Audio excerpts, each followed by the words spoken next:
That's not a rock. It's a venom-loaded, reef-dwelling, foot-running goblin of a fish, and it's waiting for you. Meet the Stonefish, a venomous sea goblin with zero chill, lightning-fast reflexes, and a face only a coral reef could love. Hello my squishies and welcome back to the Ramblings of Lou. Today we're diving into the world of the ocean's most venomous fish. You'll learn why it doesn't need to chase prey, how it survives out of water, and the ancient dance ceremony it inspired. Yes, really. And also, stick around if you want to see how a rock ends up on someone's dinner plate. PSA, if you hear my dog snoring in the background, mind your own business. Okay, thank you. Did you like the video? I don't know if you know, but it's bad luck not to like this video. So, you choose your fate. Also, I'm so close to 50 subscribers. Please can you subscribe? Thank you. Bye. This is nature's worst magic trick. 1 second you're admiring some coral rubble, the next you've stepped on a booby-trapped blob with spikes. Stonefish are bottom-dwelling ambush predators found across the Indo-Pacific. Their hobbies include sitting motionless, running beach holidays, and impersonating rocks. Stonefish belong to the genus Cynancea and are part of the scorpionfish family, with the most common species being the Cynancea vericosa, aka the reef stonefish. Adult stonefish can grow up to 40 centimeters or around 16 inches long and weigh up to 2.5 kg or about 5.5 pounds. They're found across the Indo-Pacific, especially in northern Australia, Southeast Asia, and the Red Sea. These fish like to live in shallow waters like coral reefs, rocky pools, muddy estuaries, and basically anywhere your toes like to wander. Covered in warts, wrinkles, and algae, they blend into the coral rubble so well, even experienced divers miss them. Their whole strategy is look ugly, sit still, and survive. And unlike most fish, if they get stranded by the tide, they don't panic, they just vibe. Stonefish can survive out of water for up to 24 hours as long as they stay moist, because evolution said let's be dramatic. That's because they can hold moisture in their skin and their gills, which allows them to absorb oxygen through their skin. I don't know if you agree, but if a potato, a rock, and a troll had a baby, you'd get a stonefish. But this bumpy blob isn't just a hide-and-seek champion. Its next move is faster than your Wi-Fi, and you'll see why in just a minute. Despite being shaped like a forgotten potato, stonefish are deadly hunters. They don't swim fast, nor do they chase. They just sit there brooding like a grumpy sea potato. And that's because they're ambush predators that sit motionless for hours. And when something swims too close, the stonefish opens its mouth and BAM! Sucks it in with a blistering speed, which is about 0.15 seconds. That's faster than a blink. Literally, blink and the fish is sushi. There's no chewing or no struggling, just gone. It's kind of like watching your grandpa nap all day and then suddenly win a UFC match in half a second. Their diet includes gobies, blennies, shrimp, crabs, and anything small and unlucky enough to wander too close. Despite being the most venomous fish in the ocean, they don't use their venom to catch prey. Just suction power, patience, and vibes. They strike so fast that their prey doesn't even get a chance to scream. It's just whoop, gone. I mean, that's kind of terrifying. Imagine you're out there living your best life, and then suddenly it's just darkness and stomach acid. Anyway, next we'll break down how its venom works, and why stepping on one rivals childbirth. Alright, let's talk venom, because while the stonefish may be chill, its back is armed like a medieval trap.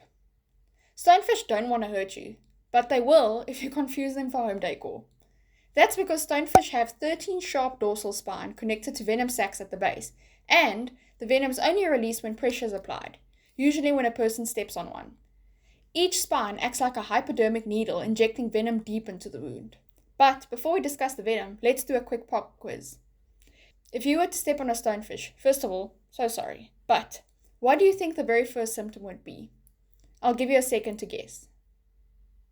If you said instant searing pain that makes childbirth sound like a spa treatment, congrats, you're correct. Their venom cocktail contains Stoner's toxin, which sounds like Pokemon but feels like hell. And it also contains neurotoxins, cytotoxins, and vericotoxin that causes intense radiating pain, swelling and inflammation, muscle paralysis, tissue death, and in severe cases, respiratory failure or death. Their victims report pain so intense it makes childbirth and broken bones feel like a tickle fight. We're talking instant agony, followed by swelling, paralysis, and in rare cases, death. What's super crazy is that only 18 milligrams of venom is needed to wipe you out. And yes, it can pierce straight through flip-flops, reef shoes, and your illusion of safety. So what do you do when you get stung? Panic, write your will, clear your browser history, and I don't know, maybe phone your mom. On a serious note, if you do get stung, you need to submerge the limb in hot water for pain relief and to help to break down the venom. Ideally, you want the water as hot as you can handle it. You need to avoid tourniquets or any tight bandages and get to a hospital immediately. Thankfully, antivenom exists and is available in Australia.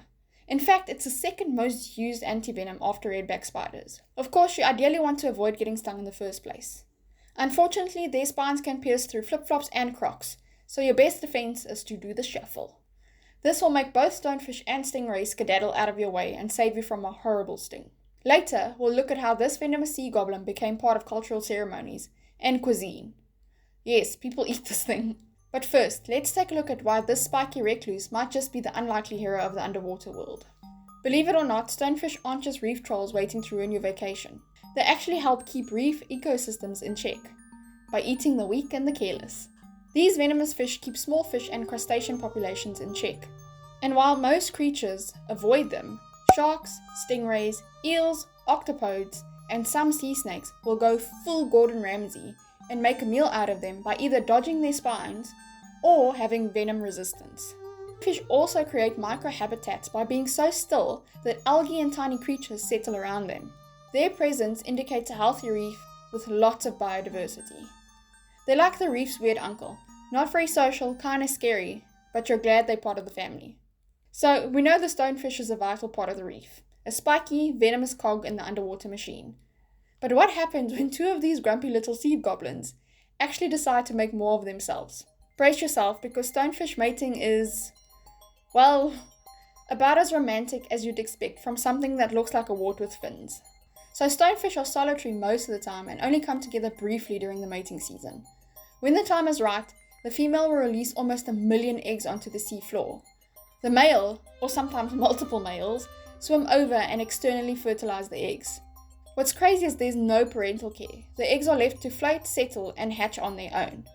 Thankfully, they're relatively well developed when they hatch, but they take around 3 years to mature, which makes them easy picking for reef predators. I mean, their reproductive strategy is odd for sure. There's no flowers or courtship, just a casual egg drop and a good luck, kid. I think it's kind of giving deadbeat dad energy, but in a very efficient, reef compatible way. And yet, for all their venom and camouflage, some cultures actually celebrate the fish. Or saute it. Let's get into the folklore and the food. In parts of Australia, indigenous communities have traditional dances that reenact stonefish stings. Kind of like a PSA, but with more rhythm. Indigenous Australian communities perform corroborees, which are traditional dances that reenact stonefish stings, which is part warning, part story. They are known in folklore as the rock that waits, and in some island cultures, stepping on one is seen as a curse or punishment. Now here's the twist. In Japan, China, and the Philippines, people eat them. After removing the venomous bits, of course. The chefs remove the venomous parts and serve the rest grilled, steamed, or as sashimi. It's called a kozi, I think, in Japanese, and apparently it's delicious.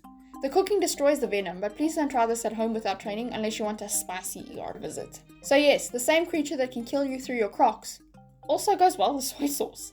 It's the only animal I know that can land you in the ER or a 5-star restaurant, depending on your prep work. To sum it up, the stonefish is a venomous introvert with a love of stillness, spikes, and psychological damage. It doesn't want to hurt you, but it will if you mistake it for a rock. Even though it's deadly, it is important for the reef. It's feared, respected, and occasionally served with a wedge of lemon. Just remember, not all rocks are rocks. Some are loaded, lurking, and waiting for your foot. If you like this deep sea drama, check out my inland taipan video next. It's faster, deadlier, and some are even more polite than the stonefish. Don't forget to like, subscribe, and comment down below which marine animal deserves to be banned from the beach next. Stay squishy, stay weird, and stay far away from anything with warts and a weaponized spine. Bye my fellow loons!